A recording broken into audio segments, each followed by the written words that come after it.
The Soundcheck podcast is recorded at Future Hit Studio in Southend, and our lovely studio is available for hire, for rehearsals, recording, for podcasts like this.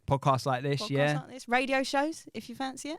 Yeah, so come down, hire the studio, and to book it out, they go to futurehits.co.uk/studio. You do, and guess what? If you're a patron, you get discount. No brainer.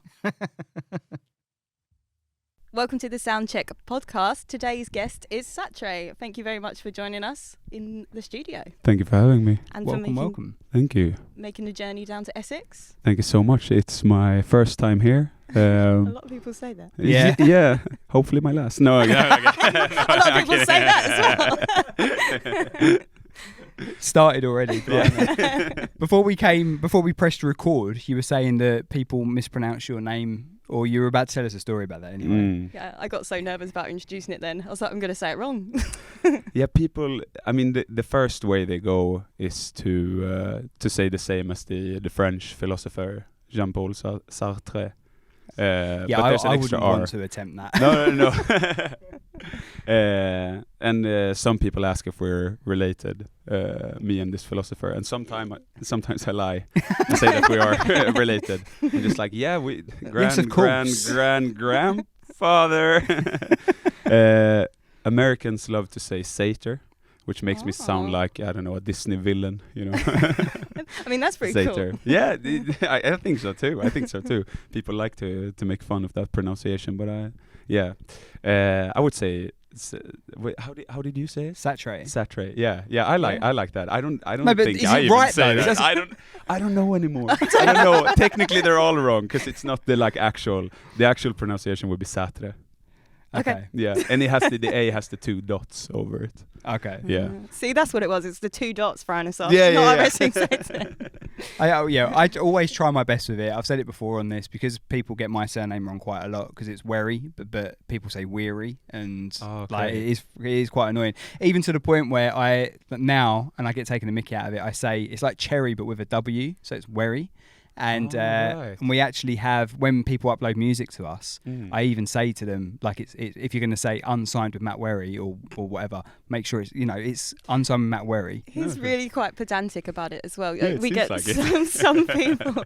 Yeah, but who's that band that done the intro? I was about to say, some people upload a voice note to introduce their track when they submit it to us at Future Hits Radio. Okay. They do. And a band submitted a song to be played on Matt's show, and they said, "You're listening to Unsigned with Matt Wherry, and this is our song." Blah, blah, blah. And then Matt sent it back to me, and I cut it out. He'd cut his name out. Yeah. I cut it out. To So no. So I can edit. I can edit, and it was basically, it said, "Hi, we're such and such, and this is our track on Unsigned," and then it played. And then they said something else about a gig, but yeah, it's Wherry. Get it right, Wherry. people. Get it right. Wherry, SATRE. Yeah. Abi. Yeah, cool. So you are initially you lived in Sweden, grew up in Sweden? Born and raised. Yeah. Born and raised. Stockholm, Sweden. When did you move over to London? The 30th of December 2018. That is very precise. I can be more precise. What time? 5:46 p.m. And how did you come over? with the on a horse. Yeah. That's Hang a on, joke what? from earlier. You're like, no, I joked with Abi and said that I took a horse here. Oh, right. Yeah. Now it makes sense, right? Now Now it does, but otherwise I was like, I have no idea what's going on. No, I just took this was pre-Brexit, so I literally just bought a one-way ticket, had all my stuff in a suitcase, one Bruce Springsteen vinyl as hand luggage, and didn't buy a return ticket, basically. With specifically the intention to start a music career? Yes, yeah. That's huge. I've done music since I was like 7, so it's pretty much everything that I've thought about all the time since I was 7 years old. There's such an adorable picture, isn't it? Like just a Bruce Springsteen vinyl in your backpack. Yeah. As a 7-year-old or as now? Oh, both. Okay. Yeah. So with you coming over from Sweden, did you try to like make it as a musician there first before coming over, or was it a case that I want to come to London to try and grow, or what was the thought behind, or what was the difference mainly between Sweden scene and London scene? Just the main thing is opportunity, I think. Sweden is area-wise, big country, but sort of scene-wise, opportunity-wise, there's a very clear ceiling. Right. And that's always made me feel anxious and panicky in a way, because I'm like, okay, so I want to, I don't have like a specific, I want to be at this level, but it's nice to know that you can reach any level really, rather than, there is a stop there ahead, you can't go further than that. Yeah. Was there many other cities? Because if you grew up in Stockholm, how? Because I don't know Sweden very well at all. I know it because of football and stuff like that, but I've never been there. Okay. So, would you like go around different cities? Is it like the network good that you can go to different cities and perform there as well? Is there like promoters? Is it similar to what we do here? Yeah, sure. We. When I say we, I mean the on behalf of all of Sweden. of all of Sweden. No, rather all the countless bands that I've been a part of. Right. And we, would just do a gig wherever we could, like always. I've been doing shows, pretty much since I was 12, 13, and never really stopped. Yeah, just at least once per week. From 13 to now, basically. And what? Go on, I'm sorry. I was going to say, did you consider moving to any other city? Have you travelled much before you came to London? No, I didn't just go in blindly. I had been here, there before. We have a London Southend airport here. So, you're still true. really it's in London. It's technically London. No. I had been in London like twice before I moved there. I was there by myself for like a month and a half in the summer of 2018. Didn't know anyone there. I just went there by myself and had some fun. That's huge. And there you are on the 30th of December. Yeah. Making it a permanent move to London, and then quickly became quite famous as a street performer. It took. I started doing street performing in the summer of 2022, so there was quite a while there where I had, any job that you could have under the sun. But then I found that, and everything sort of just started working the way I wanted to.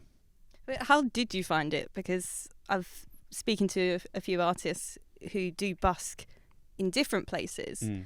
Also, busking, wrong term or street? Not at all. Busking is very much correct. Yeah. Okay, good. Yeah. But there are obviously some licensing issues and some regulations that you have to adhere to in London. Yeah. Do you find those difficult to navigate at all?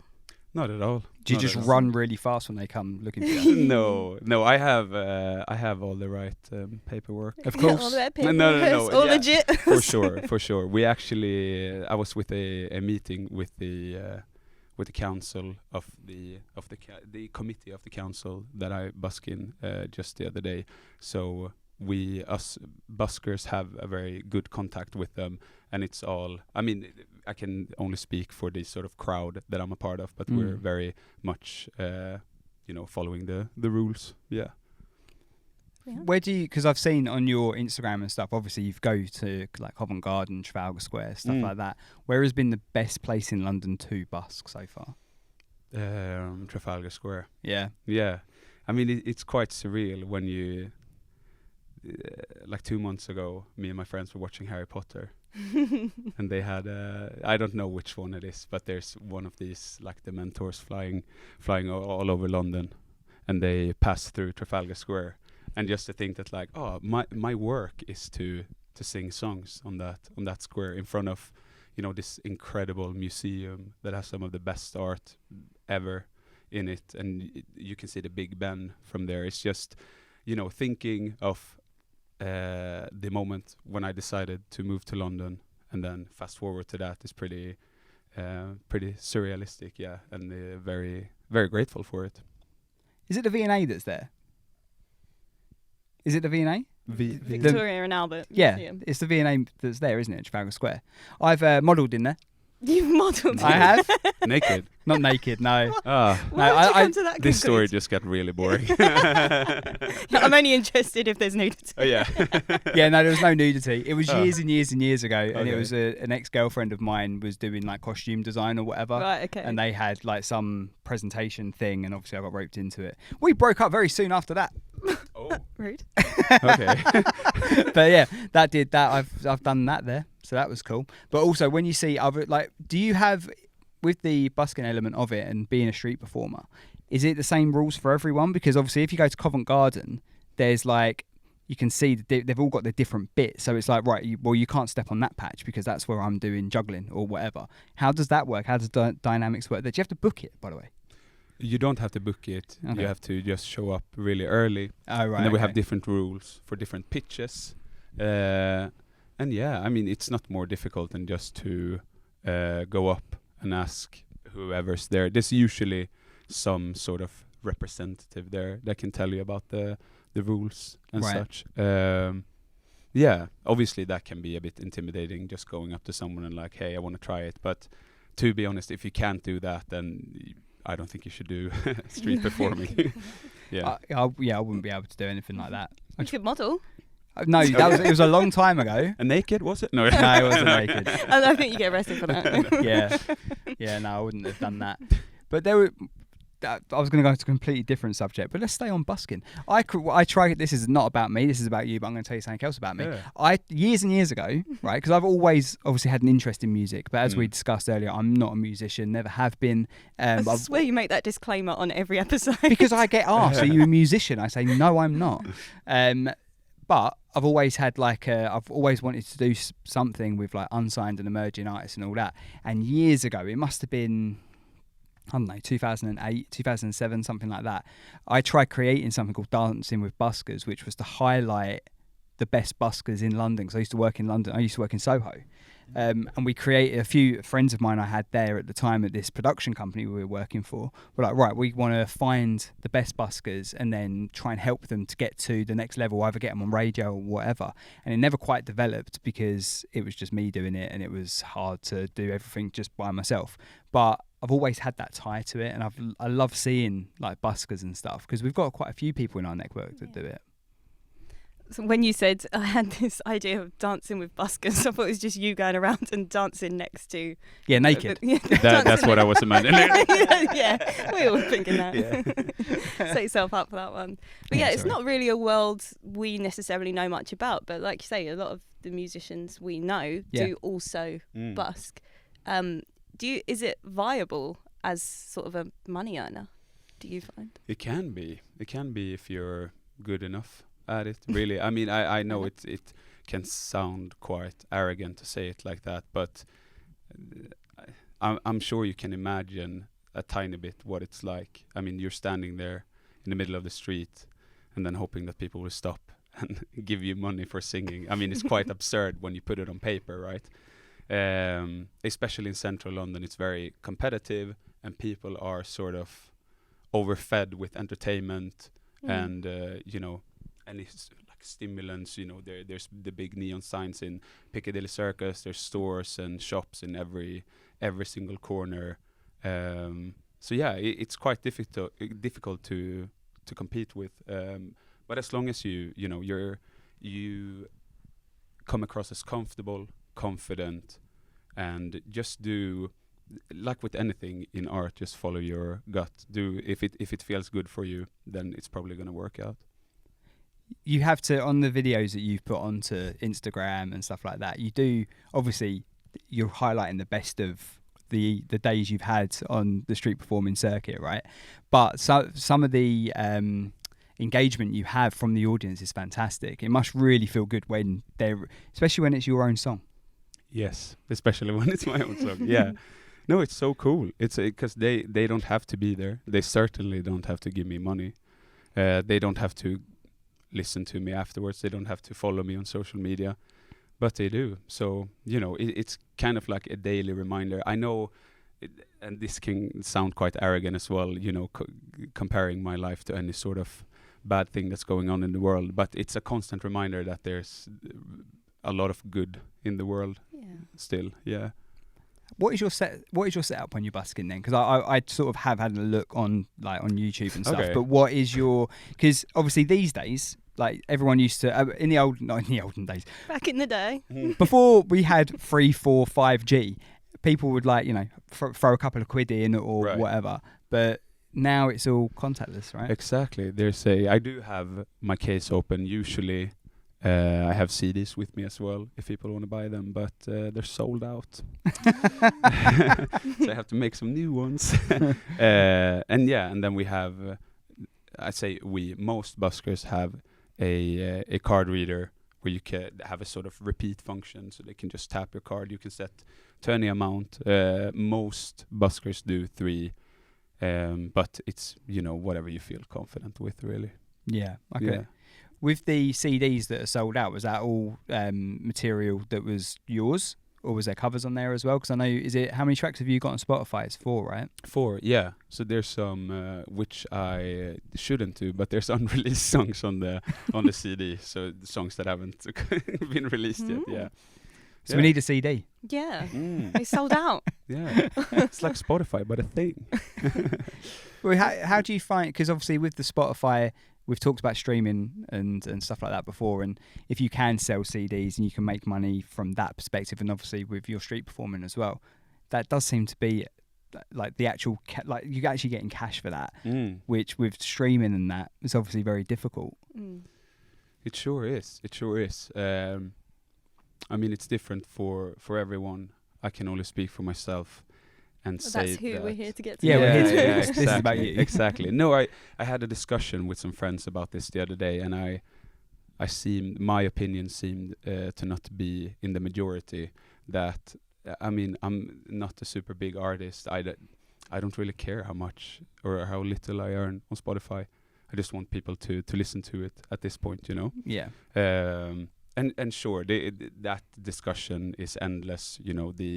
How much you're getting paid and who is getting how much and such. But at this point, I love how accessible it is. Yeah. And I just love the idea of people being 2 clicks away from listening to my song. Just making it as easy as possible. With your following on Instagram, does that all stem from the street performing side? Do you like the majority of it? Because is that where a lot of it's come from? Yeah. Yeah. How's that grown over time then? If you only started doing street performing in London in 2022, it's only been a year and a half, really. Yeah, pretty much. So what was and you had 2 years here beforehand. Right. So how much has that grown in that time? I mean, most of the followers are from that. Yeah. I'd say probably since then has, like 13,000 followers from just that. And but I haven't had a super good sort of tactic for it, which organic, I have now. I don't really want to divulge tell that here. That's for the people who see my street show. But I have a sort of better way to indulge people in, rather than just, hey, check me out on social media. I made a speech and joke about it. Yeah. Right. Okay. Yeah. So we need to go and see you on the street for that. Yes, you need to go and see me on the street for that. We have also, I've seen you at a couple of gigs. So what do you prefer, the actual stage gigs, or is the street performing your bread and butter? Is that what you love doing? Or is it just music in general? Music in general, of course. I do like the fact, when I do a show, I usually just play my own music. I sometimes throw in a cover that I do of Dancing ABBA. Queen. Yeah, Dancing Queen, because I always play that one. Just one of my favorite songs, really. I never get tired of that song. I mean, I do love street performing because it kind of has endless possibilities. I could, when I start a set, maybe I'll play in front of 3 people, maybe 300. We'll see.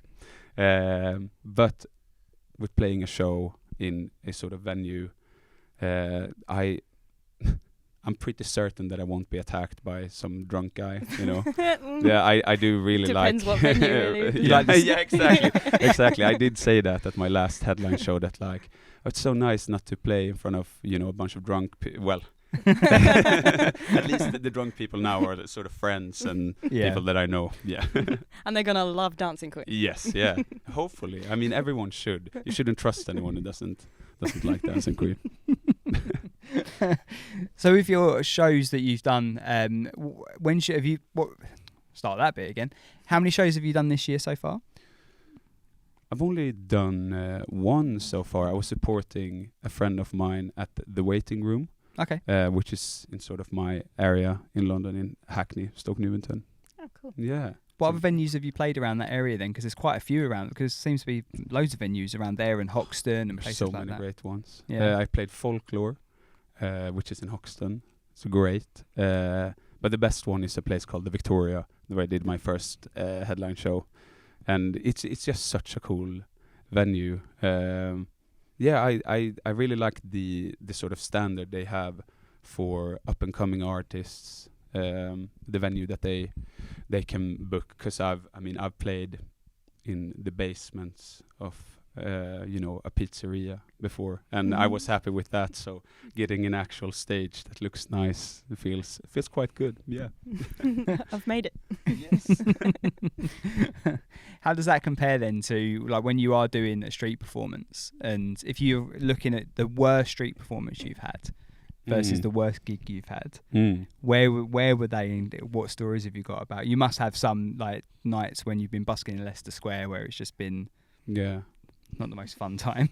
No, I think the worst time I bust was the first time I bust in Leicester Square. It's the only time where I've like cried after a performance. Oh wow! Because I had you were talking about my setup, and now I do have a big speaker that can sort of. It's not just about volume, but it's about sound quality as well, right? But at the time, I sort of have one of these Roland Cube street boxes. There's nothing wrong with them. They sound great for quieter places, but in a place like Leicester Square, when you boost the volume to where it matches the atmosphere, it starts to distort. And I guess that's a big difference in my shows and my busking shows, that my busking shows aren't very dynamic. They're just really energetic and loud from start to finish, and my own shows are a bit more dynamic. Quiet, loud. Yeah. You got more freedom, I guess, when you're actually doing your own show. But exactly. But when you're doing a street performance, you've got to try and get the crowd in, right? Yes, exactly. Because if I'm doing a show, then I kind of know that people have come there to see me. Yeah. And if I'm doing a street performance, then I'm just trying to win everyone over. Compete with the noise. Yes. Yeah. Apart from Dancing Queen, what has been a fan favourite? Because I know that you've obviously do that, like you said, in most of your sets. But what has been other crowd pleasers? Oh, people really like Viva La Vida, Coldplay. One, Apologize by One Republic. People really like when I do that one. Nice. I Want to Dance with Somebody, of course, Whitney Houston. Wow. I like to. I mean, Coldplay, Viva La Vida. I guess it's not too far from what I do, but a lot of the times people are like, "Oh, why don't you play Mumford & Sons? I mean, you sound obviously, like right? You sound like them." And then I'm like, but then I'll just sound like Mumford & Sons, and I love Mumford & Sons, but it's cooler with the I've just started playing Bleed in Love by Leona Lewis, but then doing it in that sort of folky style. I think that's kind of the appeal of my show. Yeah, I prefer that in covers anyway, where it's different. Create it. Yeah. Right? Yeah. Different to the original. Yeah, mould it into your own, definitely. Yeah. Because I think if you were to do Mumford & Sons, who are a fantastic band, would that necessarily pull the punters in? No, exactly. I mean, then it just sounds like a guy trying to sound like Mumford & Sons. Yeah. which I am, but I don't want to make it that obvious. But it was cool. One of the ones I watched, that you do have people singing your song back to you, and I just feel like that must be. I mean, that is a catchy song. Thank you. It is a catchy song, obviously, but it must be really nice to get that feedback, not just from people a crowd, like a gig of yours, but the general public when you're street performing. Yeah, it's amazing. I mean, I think I know which video you're referring to, and I mean, I did not bring along the part where I taught them how to sing that part. But yeah, how long did that take? But still, no, it didn't. I mean, it's just, a couple of words, a very sort of simple, almost nursery rhyme melody, that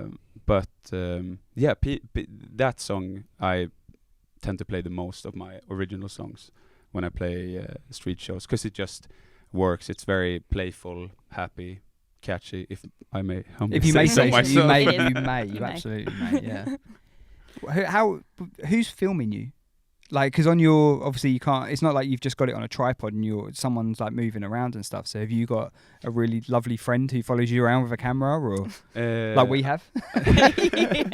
Well, most of the time it's other buskers. Right. And you can literally just like, hey, can you record me? Or my favorite is to like put them on the spot and like, and this next song, my friend blah blah blah is gonna record, and they're like, what?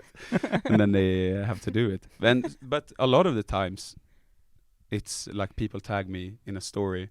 I'm like, oh, I like that video. Can you email it to me? Oh, that's cool. And then if it's not too much, I would understand if someone if it's too much to ask, but most of the time they're happy to do it. Yeah, but I've just started doing sort of live streams, so I do have an extra tripod with an extra phone on, so I'll start doing more live streams and stuff. Yeah, from street performing. Exactly. Yeah. Oh, cool. Yeah, that'd be really interesting. I wonder how different it is in different cities around, because you said you've just done it in London, right? Just in London, yeah. So it'd be interesting to see how different it would be in, say, like Liverpool or Manchester or maybe Birmingham. Because I know Holly's someone that we know who busts quite a lot. Holly Rolfe, she's an artist who we've dealt with quite a bit. She goes to uni in Leeds, but she's originally from Lichfield, which is sort of north of Birmingham. Okay. And she busks there quite a bit. So, but she's always posting videos on her Instagram of interactions with the general public. It's a very content-friendly thing. Yeah, busking. Yeah, and people love it.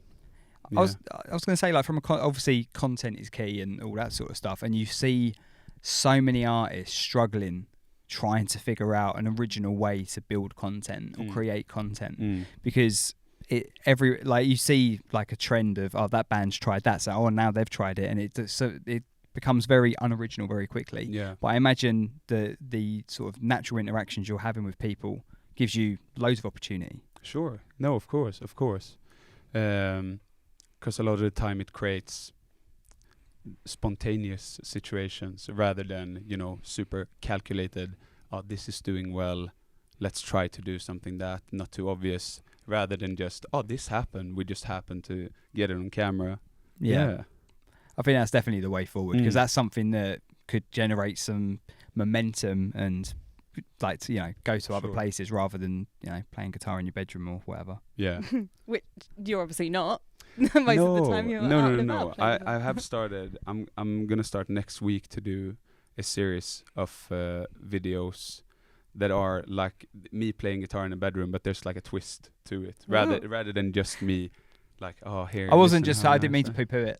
No.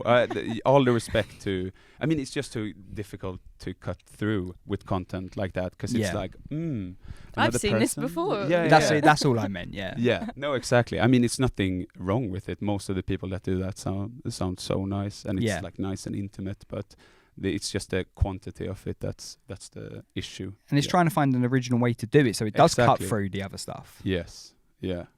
Don't do it naked.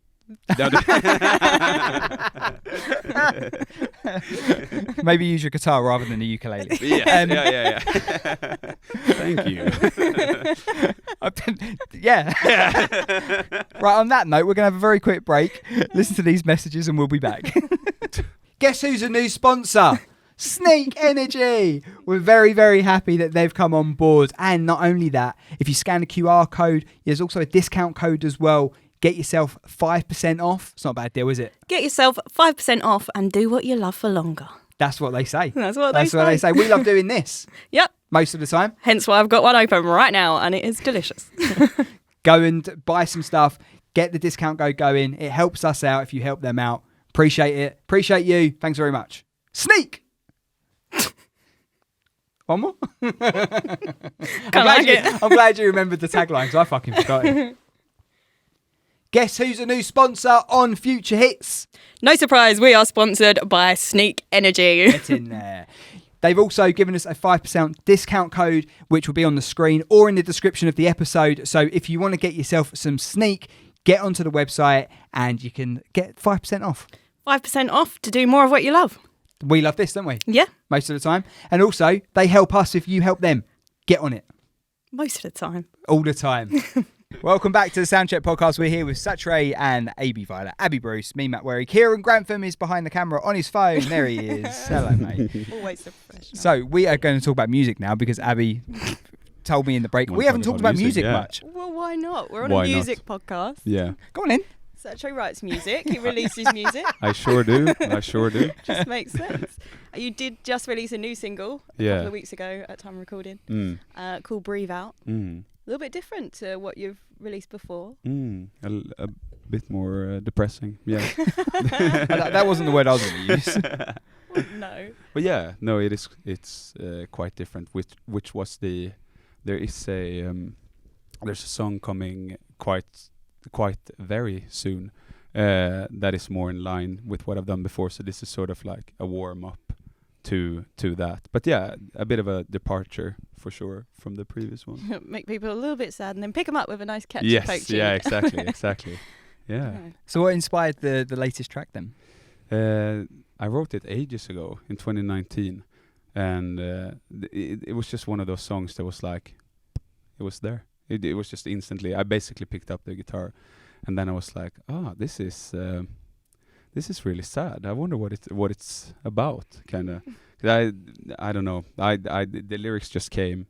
I didn't know what it was about, and then I figured out that it was a story about a couple breaking up because of one of them suffering from substance abuse.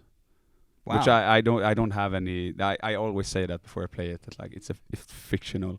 It's not a personal experience. It's just those words came when I wrote it, and then sort of found it out. Yeah. Perhaps fictional, thankfully, in your life, but obviously meaningful to a lot of people, as you found out. I suppose. As I found out, yeah. There's been a lot of people since I've released the song that has sort of written to me with their own stories about this subject, and I mean, it's it's extremely heartbreaking. The majority of them seemingly being women. Just telling really horrible stories, but also sort of stories about, growing stronger from these experiences, and finding a pinch of light in a situation like that as well. Yeah. I mean, this feels like there's a pinch of light in the single itself as well, though. Sure. There is still that kind of folk pop catchiness to it, and the track is powerful, which one is emotional, but absolutely. could show strength. Yeah, no, exactly. I mean, it is about like this other person actually, ending it and saying that it's enough, and having the strength to leave. The other person saying, enough is enough. I've had it. Maybe given too many chances. And I'm sure, it's quite an extreme situation, but metaphorically, I'm sure a lot of people can recognize themselves, whether it's, a friendship and they never, call you back and you're like, hey, actually, it's enough now. I can't really, it's about giving and taking and not just taking. Yeah. Is that how your writing process is for most of your songs? Is it a case that you're inspired and then you pick the guitar up and you write it, or is there some songs that you do write that are more representative of you? Well, stay away. Definitely. Yeah, stay away for sure. Yeah. How that song came to be is unusual. I mean, I wish that it was like that I could just pick a guitar up and then it's magical boom, when stuff stuff like that happens, yeah. though, right? Yeah. But usually how it is, I'll pick up a guitar, come up with like a melody. It's the most important thing for me. I'm sure, you know, like Swedish music in general are all about, you know, melody, and I try to forward that legacy. Again, on behalf of all of Sweden. All of Sweden, yeah. All the ABBA, Robin, Max Martin, all of them. Love Robin. Yeah. Yeah, she's a bit underrated, right? Oh, well, massively underrated. Yeah. I don't think a lot of people even know that "Dancing on My Own" is her song. Oh yeah. Yeah. That's the Yeah. That's the only reason I would know her, I imagine. That's not a very nice way of That's a- saying that's it. a Well, no, really but that's how I came That's her to hit. it. That was her Sure, hit. yeah. Anyway, I'll pick up a guitar, come up with a melody, usually the chorus melody, and then there will be like one or two words within that melody. I don't know, whatever. Stay away. Okay, and then it's kind of like doing a jigsaw puzzle, because I very much trust that gut feeling of, okay, my subconsciousness figured out the word when I was making this melody. There is something to it. Let's follow that path. And then the story and the song kind of evolves from that. And it's good to force yourself to write as well. I definitely feel like inspiration is for newbies, kind of. No, but inspiration is great. But I like to compare songwriting with cooking, right? Okay. And a lot of things in songwriting you can see as spices, and inspiration is a great spice, but you can't always have it. You can't always use it. Sometimes you just have to do it. Yeah. Have you got a big back catalogue of tracks that you have written? Because if you've released the 4 and then you had those unreleased tracks on that CD that the very lucky people got before you sold out, but how much have you got in the back catalogue that's ready to sort of go, or are you waiting to finish production on some stuff? A lot. Yeah, loads of songs, and I'm constantly recording, so there's just more songs being recorded always, really. And then I have a plan to portion them out, which I'm very excited We're getting about. heavy on the food and chef metaphors now, aren't we? Oh yeah. I watched too much of what's it called, The Bear. Oh really? Oh, I haven't yeah, watched that's that. good. No, it's very good. Yeah. It's very I watched good. Hairy Bikers earlier. Hairy Bike. What's that? Hairy Bikers is two Wait. blokes. It's two blokes who are cooks and chefs, and they Okay. go around on their motorbikes and they cook and that. What do you And think they're- I was going to say? And they're hairy. They're hairy. Yeah. They have Yeah. beards. Yeah. me. Okay. Like okay. us. Yeah. Like us. Like yeah. us.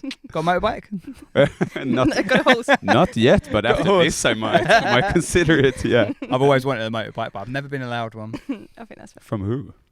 First of all, my mum, Okay. and now my wife. You're never getting a motorbike. I'm never getting a motorbike. To the point where I said to her recently, I was like, it is going to happen one day. And she was like, yeah, one day when, the kids aren't so reliant on you that, Yeah. So basically that's going to be my midlife crisis. I've already got it planned out. Okay, good. I love the idea of planning your midlife crisis. I'm not that far away from it, really. Don't say that. Anyway, Sorry, on that note. back onto music. So what is your, I'm not going to ask you to give us a complete release plan, but over the course of this year, what would be your, not the release plan, but what is your target for this year in regards to releasing music? I'm going to release my first EP at the end of the year, and then portion out singles as one. I mean, I don't see why anyone would release music in any other way rather than, a single every month or every other month. Yeah. So I'll do that, release an EP, and then there's more stuff coming. Yeah, I have a He's being so careful. I isn't have he? a very strategic plan with it. Yeah. Fair enough. We won't ask you for that. So with the EP, then at the end of the year, would that just be the collection of tracks that you would have released over the course of this year? Exactly. Okay. I'll sort of, when I release the last song, I'll just put them all together and call it an EP. really. Yeah, I think that's the best way to release music nowadays. Everyone does it differently though, don't they? I mean, we've had people that have been on the podcast who have dropped an album. Okay. And there's like 10, 12 tracks on there. That's very admirable for sure. Yeah. But then you don't hear from them for a while. No, that's the do you know what I mean? That is, I mean, nothing. I would love to just release an album, but then there would be loads of songs that wouldn't. I like the idea of each song having its little moment, having and its time. I love doing content for it and artwork, and I think that's loads of fun. But I understand why you would also just want to release a body of work immediately. Yeah. It's probably a case that people would do that if they're taking a new direction. If it's like, right, sure, we can put that body of work, that's complete. Absolutely. Right, next onto our next. Yeah. But yeah, no, I think singles and EPs is definitely, from a content perspective, definitely makes. Sure. It's definitely the most popular route. Yeah. Now. Yeah. Yeah, and like you say, you give every single its moment, and then it's there as a complete project, and then you move on to the next one and do it the same way. Absolutely. Even different versions of tracks, though. Like people are doing different versions of tracks or collabs with certain tracks or whatever. Is that something that you've looked into doing, with like collaborating with other artists and stuff? Yeah, absolutely. Not anyone. I was going to say famous, but at the same sort of level as me. I have some collabs in the works. Actually, hopefully a collaboration EP with the artist that produces my music, because he's an artist as well. Oh, cool! Shout out to Atticus Blue. That rings a bell. Yeah, he's amazing. He produces and helps me arrange all my songs, and we record everything in his studio. It's pretty much thanks to him that I'm busking. So again, cool. Shout out to Atticus. How did that? So what was that? His idea, or it wasn't his idea? I bought a amplifier from him on Facebook Marketplace, and then is that how you met? That's how we met. Oh wow! Yeah, and now we're very close friends, and we're in this whole community together, and we collaborate a lot. So yeah. So what's the style of music is he then? If you're looking to collab, that's the funny thing. So we have an idea to do, and I mean, I would recommend this idea to other people. I think collaborating is a very good idea nowadays, especially for up and coming artists, because you can sort of share fan bases and stuff. But the idea is to do one track that is more towards his style of music, and one with me, and then some surprises. It'll be better to save that for when it's released, because if it doesn't happen and I say it now, then it'll be very embarrassing. No, that's fair enough. What is his style then? What genre is he in? Pop. Oh right, okay. Yeah, more pop. Quite a few of the artists we've had on here, or just generally on the station, have done. Obviously, King Koi and Kara, their track came out today at time of recording. Mm-hmm. We've had Luke White and Alto Key have done a track together, and there's lots of other artists who are collaborating as part of our network that are working together, and it's so cool to see. Yeah, and I think a lot of people have consistently agreed as well, like working with someone that takes you out of your comfort zone in terms of genre and can really actually improve your songwriting as well. For sure. I think what you said there, getting yourself out of your comfort zone is just the best thing always, really. As soon as you're comfortable, that's the biggest, red flag you can have, I think. I agree. I saw something, this isn't about music, but I saw something the other day which was a case of no one's ever grown in their comfort zone. No, so it's a case of like, if you, and I think something else, like, who was it from? It was from someone like Will Smith or whatever. It's like the most dangerous man is a bloke who gets what he wants all the time and doesn't really have to do a lot for anything, and is comfortable in that life. That's the most dangerous person, because they're never actually going to achieve anything. No. So I think definitely being outside your comfort zone. Mine's on the bike at the moment. That's outside my comfort zone. No, you cycled up here the other day. I did. I cycled here the other day and cycled home, so that was good. Raising money for the Samaritans, by the way. So go and find my link in the bio, or Matt_Wherry on Instagram. You can sponsor me. Doing Ride London in May. Cheers. There's a plug. Raising money for Samaritans. So with you've got your release plan for this year, the singles and EP at the end of the year. What gigs have you got planned to go in line? Have you got gigs planned to go in line with those? Yes, with the EP release, I'll do my biggest headline show that I've done. Wow. It'll most likely be in autumn, fall. How do you Autumn's say fine. it? Autumn, yeah. right? Yeah. Autumn. It'll be in the autumn. Autumn. Don't You're make him big, is it? Essex, for goodness sake. But yeah, it'll be like the biggest show I've ever done with my solo music, at least. So yeah. Is this top secret as well, or is it just not planned yet? It's top secret. It's top secret. So basically, you're gonna have to watch out for his socials and get the information from there rather than today. Yes. Yes. So yeah, we can't really tell you much. No, but it'll be at a really nice venue in London. Hackney. You're usually Dolph- trying to guess the venue. Right, let's guess the venue. Nearby. Okay. Yeah. Cool. We'll be there. Yeah. See you there. What is your setup for when you are doing a live gig then? If you're going to do your biggest headline show, will you have other people accompanying you on stage? Yes. At that point, I'll have quite a lot of people with me. The idea is to have a drummer, a keyboard player, bass guitar, guitarist, violin, and saxophone.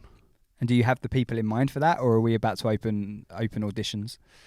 I already have people for that. Yeah. Yeah. I can play the triangle. That's about it. Yeah, we need a Oh, triangle good. person Cool. for sure. Yeah. How have you got hired out of this? You say on every episode, I'm not a musician, and you're the first I can one play a that- triangle. Triangle. I'll tell you what I did like when we had. It wasn't actually even on this podcast, but we had Where Sammy in the studio. What was the thing that the drummer had? Oh yeah, I always forget the name. It's not a kazoo, but it's something like that, and it was like a box. Yes, the wooden box. That Brilliant! I can play that. Oh yeah. 100%. I mix it up with what's that spice? Cajun. It sounds something Yes. like that, right? Yeah. Yes, I think Cajun. something like that. It was piri Ooh. piri. No, it was definitely kazoo Kieran, or look it something up, like please. that. Every single drummer that listens to this right now is I just know. like ripping Do you know their what? hair. Someone actually came into the studio with one like 2 days ago, Did they? and I said, "Oh, that's a cool." Blah. Who came in? Who? It's just someone that hired the studio. Oh right, okay. Pardon? A cahoon. Cajonas. Cajoon, Oh, we're yeah. back on. Cajun. Well, either way, I think I could play that because like that is just it's just two hands, isn't it? I struggle when I have to try and play the drums just- and use my feet as well. Right, yeah. Oh yeah. I can't The do most that. ambidextrous piece of kit. Yeah, I can't do that. And then obviously when they're doing vocals as well, like we discussed with the Sovereigns lads, it's not my bag that. So I reckon I need one of them. I'll be all right. I can play for both of you then. Yeah. Okay, do you want to audition using the table? With the table. No, I need some time to practice. Oh, fair enough. Yeah. So that was a 6-piece on stage that you're trying to. Is that right? That's the idea. Wow. Yeah. Yeah, I've always had people with me on stage when I've done my own shows. The latest one I had Atticus Blue, who I spoke about earlier. He was playing bass guitar and sang, and then my dear friend and also fellow busker SATRE played violin. It was an opening slot, so I didn't want to do the sort of full thing, but not just by myself either. So yeah, I feel like that was a good middle ground. Yeah. Yeah. Who's been another artist that you've sort of seen on the lineup that would, because obviously if you're arranging your own headline show, who are you going to be having as part of like support and stuff? Is that other artists you've worked with or performed on a bill with that you're like, oh, I want those to be a part of my headline show? I mean, I tend to always just bring my friends as supporting I mean, acts. that's a good way of doing it. Yeah, I don't know. I think I'll have to maybe think about that. It is quite a long while ahead, so you never know. And then also, I don't know. I feel like maybe I'll like mention this now, and then this artist will listen to it and like what. Well, I've got two artists for you. Yeah, I reckon Will Pope and We're All Fossils and SATRE. I think that would be. We're All Fossils. I recognise. Yeah, I recognise that name. Based from We're All Fossils, he's come in here. He's fantastic. Okay. But yeah, I think that would be a nice folky evening. Yeah. Oh, nice. Yeah, it'd be an amazing lineup. You Have could a call look. it For the Love of Folk. For the love of folk. Yeah, that's a really good name. Yeah. It's just inspiration. See, Yeah. there you go. It's just endless. So, what was I going to ask? What would be your advice to people that are just starting out? Because if it's a case that obviously you're doing the street performing, which obviously you're very comfortable doing now, but I can imagine it's incredibly scary for someone who's never done it before. Oh yeah. But what would be your recommendation into maybe getting into that? I mean, with anything, I've just kind of realized this recently, but it's just to follow your gut, and don't overthink it. You think that people care and judge you so much, but they don't. Most people don't give a... Wait, can I swear? No. No. They don't give a hoot. Okay? Oh, well done. So very well behaved. Yeah, just do your thing. Do what feels good, and I think everything will go your way if you just follow those rules, sort of. Yeah. Confidence will come with that. Being comfortable will come with that, and yeah, you'll just feel good about yourself. Yeah, so follow your gut is always the best advice. We were saying the other day about how we put so much pressure on ourselves to deliver whatever we're trying to deliver as part of the station or the studio or whatever, but people probably don't, like, there's no one else putting pressure on us. It's us putting pressure on us. Yeah. It's probably the same for artists as well. For sure. We're like trying to exceed expectations that almost don't exist. Yeah. So yeah. For sure. And it's I mean, it is very easy to judge yourself and be harsh with yourself. Yeah, I just think again, it's not the most specific advice, but just do what feels good. You know, the success that you want from it that's not the value of what you're doing. You know, if I would never become the biggest artist in the world, which is obviously what I'm trying to do, if that doesn't happen, that's not the, you know, value within me or my story. The value comes from just doing it, just having a good time and feeling good along the way, right? Because what is the saying? You know, the destination isn't the the destination. Yeah, it's not the destination, it's the story. Yeah, the journey. Yeah. Exactly. You knew what I meant. Yeah. Well, considering this can also be consumed in an audio medium, it makes sense to just correct you there. And that's my business part. You do correct me quite often, yeah. As you should. Yeah, no, I think that's great advice, and you're completely right. I think it's a case, if you are only doing it to get somewhere, like, you need to be able to enjoy it. Otherwise, it just becomes a drag.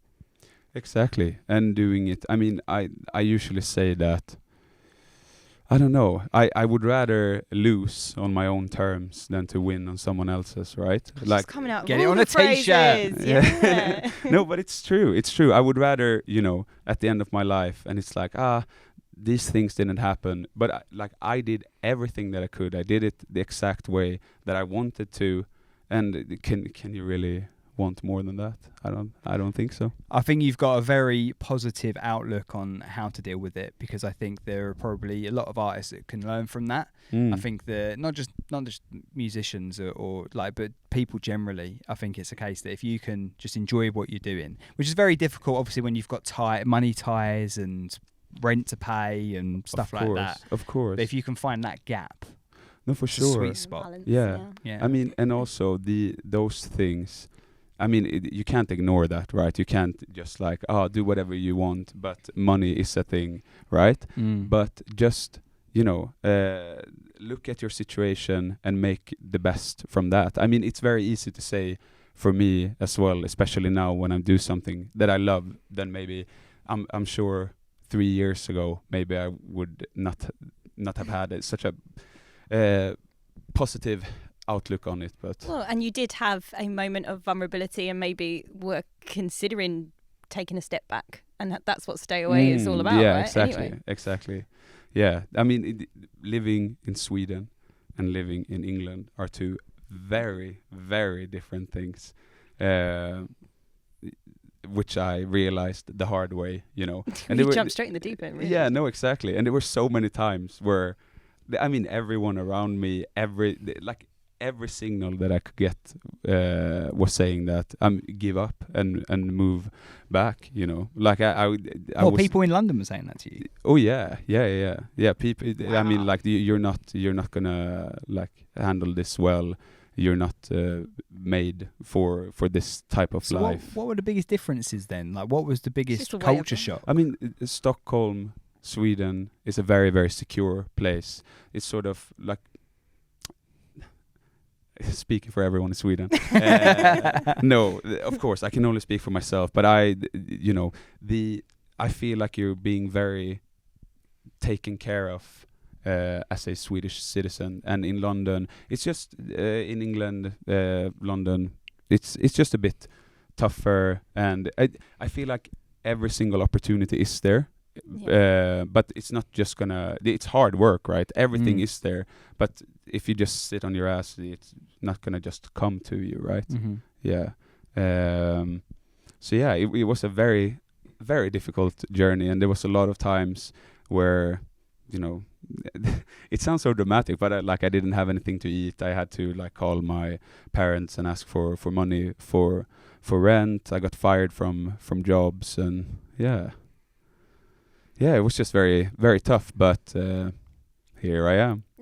It was your brother convinced you to stay. He did. He told me that, because I said that, I have a very close relationship with my family, particularly my siblings. So I have my surname is SATRE. That's my surname.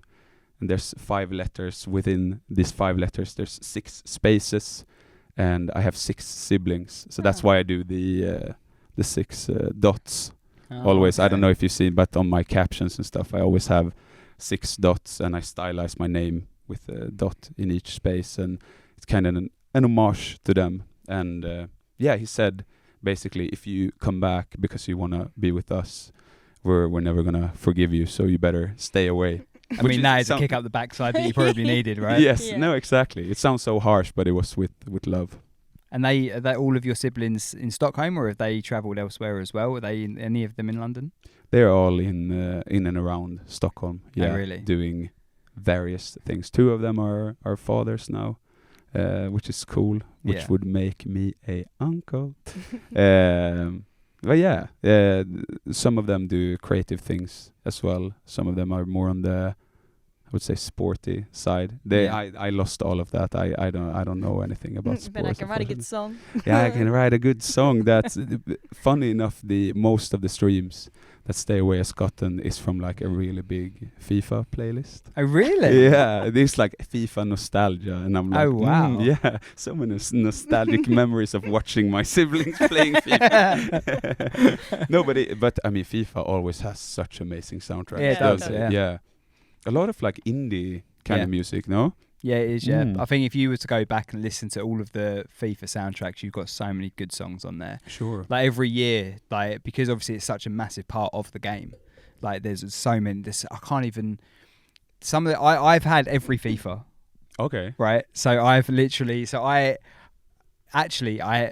nearly had every FIFA, but now my son started getting them. So it's sort of technically, you still play it, obviously. I still play it a bit. Get off. But I literally had, I'm pretty sure, from FIFA 96. Wow. So Abi was 1. Same. Good. So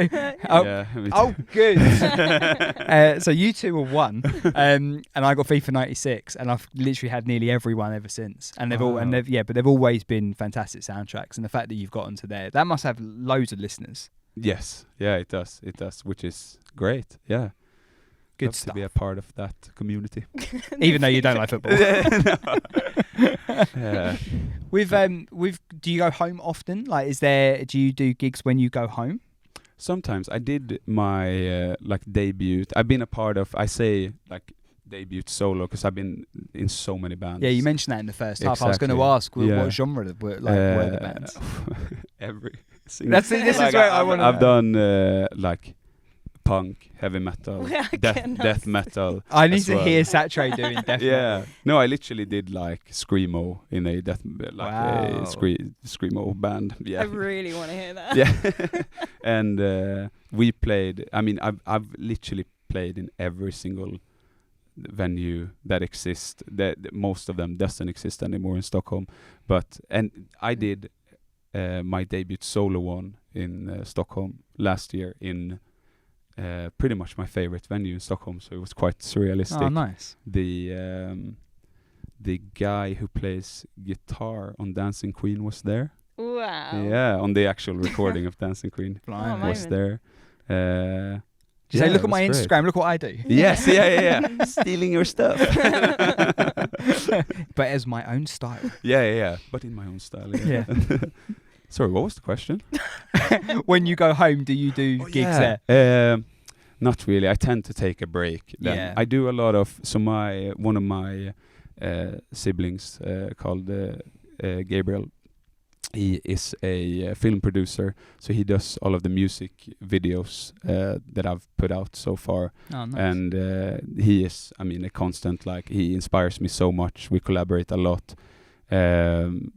We've just done a music video for Breathe Out, and we're doing one for the next one, which I'm very, very excited about. But yeah, I tend to just spend time with friends and family when I'm there. Yeah. It's important to have downtime as well. You can't just be on the go the entire time. I've had to learn that the hard way recently. I had a bit of in the beginning of the year, I had a bit of a breakdown because I was working too much, because I've never had the opportunity to work endlessly with what I love. If I want to go out and perform, I can pretty much all of the time, and then it just hit a wall quite hard. But yeah, it's better now. You just learn. Yeah. We've had conversations very similar to that recently about having boundaries and about trying to be a case of you need to have time to have downtime as well, because me and Abby are very guilty of it, because we've got our commitments that we have during the day, and then of an evening and weekend obviously we're doing as much as we can with the station, and sometimes during the day as well. And then when you do have an evening and it's I'll just do that, it always feels like you should or could be doing something. You almost feel guilty about not doing anything. I feel like Stockholm would be a very nice place to actually be able to take a break though, because it's absolutely so beautiful. It's so beautiful, and not a single thing happens there. So it's still it's like the antithesis of London, of Trafalgar Square. No, sure. No, it feels good when you're, because I'm sort of from the suburbs of Stockholm, so it's very close to nature. And when you're standing there among all the pine trees and just feel like, I'm very, very far away from Leicester Square right now, and that feels good. We have forests in England. You can't beautiful ones. Beautiful ones. Yeah, you don't have to. You get New Forest. Go New Forest. New Forest. Okay. That's a track. What? Further than Stockholm? No, no. Yeah, but I'd rather go to Stockholm. That's more on my bucket list than New Forest. I know. I just mean there are lots of beautiful places here as well. No, sure. I'll take any recommendation. I don't think I'm going to find the same serenity in Epping Forest or anything like that. I do like Epping Forest. There you go. Yeah. Fair enough. He's in East London. Epping Forest is his local forest. Exactly.